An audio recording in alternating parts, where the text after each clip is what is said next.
ಲೋಕಸಭೆ ಎಲೆಕ್ಷನ್ಗೆ ಇನ್ನೇನು count down ಶುರುವಾಯಿತು. ಹೀಗಾಗಿ ಭರ್ಜರಿ ಪ್ರಚಾರವನ್ನ ಕೂಡ ಎಲ್ಲರೂ ಮಾಡ್ತಾ ಇದ್ದಾರೆ. ಈಗ ಬೆಂಗಳೂರು ಕ್ಷೇತ್ರ ಕೇಂದ್ರ ಲೋಕಸಭಾ ಕ್ಷೇತ್ರದ ಬಿಜೆಪಿ ಅಭ್ಯರ್ಥಿಯಾಗಿರುವಂತಹ ಸಂಸದರಾದಂತಹ ಪಿ.ಸಿ. ಮೋಹನ್ ಇವತ್ತು ಕೂಡ ಭರ್ಜರಿ ಮತಯಾಚನೆಯನ್ನ ಮಾಡಿದ್ರು.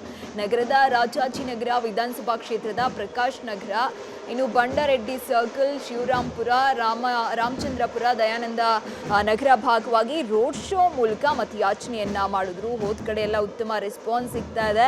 ಕಳೆದ 10 ವರ್ಷಗಳಲ್ಲಿ ಸಾವಿರಾರು ಕೋಟಿ ಅನುದಾನವನ್ನ ಕೊಟ್ಟಿದ್ದೀನಿ. ನಿನ್ನೆ ಮೋದಿ ಅವರು ಬಂದು ಹೋದ್ಮೇಲೆ ಇನ್ನೂ ಉತ್ತಮ ವಾತಾವರಣ ಸೃಷ್ಟಿಯಾಗಿದೆ. ಈ ಬಾರಿ ಕಳೆದ ಬಾರಿಗಿಂತಾನು ಡಬಲ್ ಲೀಡ್ನಲ್ಲಿ ನಾನು ಗೆಲ್ತೀನಿ ಅನ್ನೋ ವಿಶ್ವಾಸವನ್ನ ಪಿ.ಸಿ. ಮೋಹನ್ ಅವರು ವ್ಯಕ್ತಪಡಿಸ್ತಾ ಇದ್ದಾರೆ.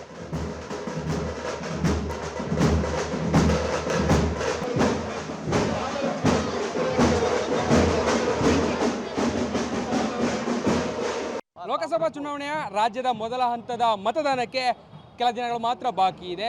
ಬೆಂಗಳೂರು ಕೇಂದ್ರ ಲೋಕಸಭಾ ಬಿಜೆಪಿ ಅಭ್ಯರ್ಥಿ ಪಿ.ಸಿ. ಮೋಹನ್ ಅವರು ಇವತ್ತು ಕೂಡ ಭರ್ಜರಿ ಪ್ರಚಾರವನ್ನು ಮಾಡ್ತಾ ಇದ್ದಾರೆ. ನನ್ನೊಟ್ಟಿಗೆ ಪಿ.ಸಿ. ಮೋಹನ್ ಅವರು ಇದ್ದಾರೆ, ಮಾತನಾಡಿಸ್ತೇನೆ. ಸರ್, ಹೇಗಿದೆ ಪ್ರಚಾರ, ಹೇಗೆ ನಡೀತಾ ಇದೆ? ಹೇಗೆ ಪ್ರಚಾರ ಬಹಳ ಚೆನ್ನಾಗಿದೆ.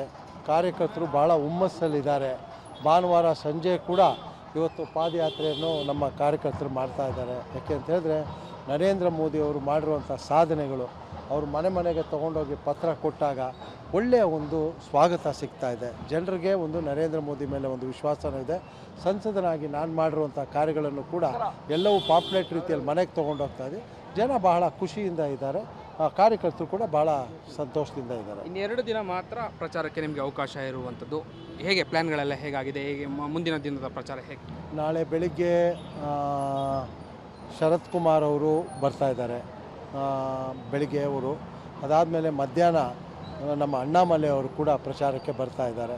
ಇದೇ ತರಹ ನಾಡಿದ್ದು ಕೂಡ ನಮ್ಮ ರಾಜ್ಯ ನಾಯಕರುಗಳು ಕೂಡ ಬರ್ತಾ ಇದ್ದಾರೆ.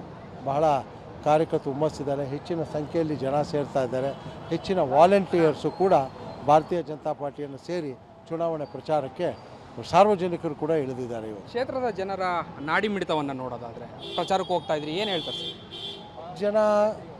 ಆಸ್ ಎ ಸಂಸದನಾಗಿ ನಾನು ಕಳೆದ 15 ವರ್ಷಗಳಲ್ಲಿ ಜನಕ್ಕೆ ಸಿಗುವಂಥ ಒಬ್ಬ ಸಂಸದನಾಗಿದ್ದೀನಿ.